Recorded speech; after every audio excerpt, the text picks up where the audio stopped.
Bob Schrupp, physical therapist. And I'm Brad Heineck, physical And therapist. together we are the most famous physical therapists on the internet. In our opinion. Our And what do we opinion. got here, Bob? This is Napoleon. Oh, yes. Remember the joke? Napoleon bone apart. Oh, Remember yes. that day. The reason we got Napoleon here today is we want to show you some correct lifting techniques. And when you want to, if you want your body to be in the best safe position, your back to be in the best safe position while you're lifting, you want to have it in the strongest position. Right. But you leave him alone, I'm Bob. trying to You're not a chiropractor. I'm trying to make the curves right.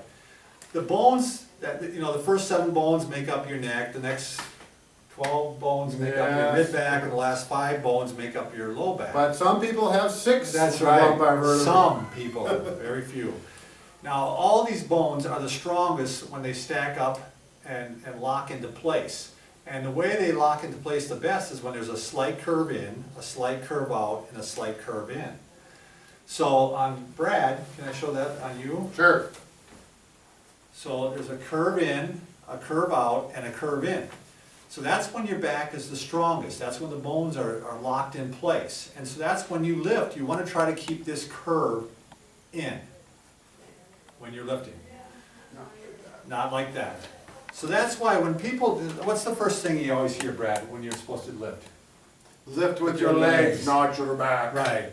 The thing is, I can bend my knees and I still can lift wrong. Right. So I can You round bet. my back out. Right. All the pressure's going through that back. So more important, it's you want to keep your back straight and you want to keep the curve in your back. I tell people it's like you have a cast on right here.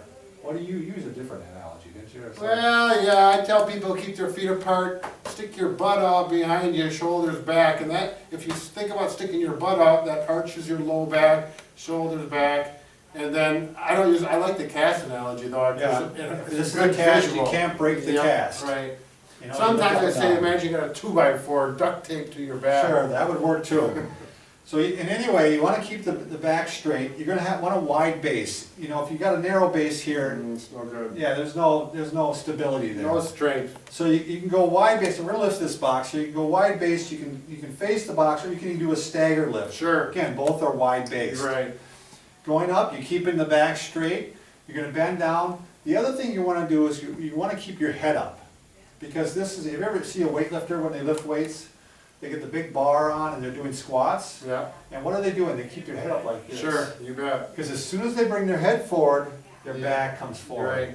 Right. So when they're squatting, they're going like this. Yep. So I look, and you first want to see how heavy, you first want to determine how heavy of a box you're lifting.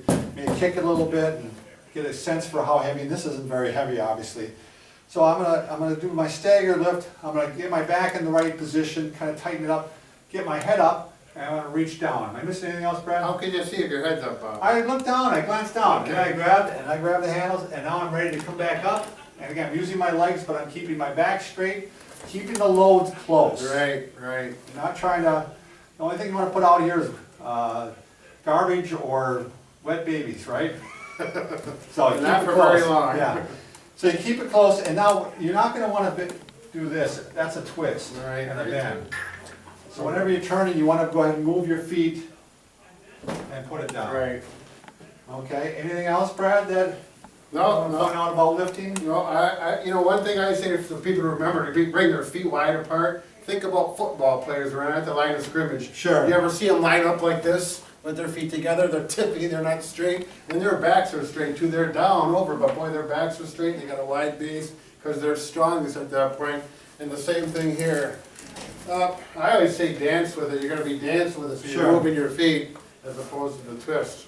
The other point, if you're going to do a one-handed lift, let's say you're picking something off the floor that's not that heavy, if you want to move that a little bit.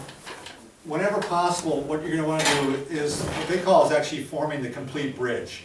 You see a bridge going over the river, it doesn't just stop here, right? Right. It supports onto something, that gives Sure. it strength. Right.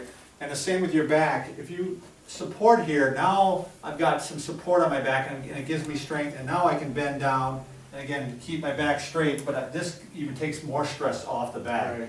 Even if you're lifting a pencil off the floor, you should use correct technique. You bet. You can, back pain injuries rarely happen from a lift because you're lifting something heavy, it's because you're lifting something heavy wrong. Right. With the wrong technique. Right. If you're in the right technique, it's very hard to hurt your back. Anything else, Brad? Well, we've got more back videos, and it's hard to cover it all in one video, so we just wanted to cover a little bit. But go to our video site and learn how to keep your back And healthy for the subscribe long to term. us. Where is it, What are you Nancy? pointing at, Bob? There's a subscribe Oh, button up there, there. that's. Thanks.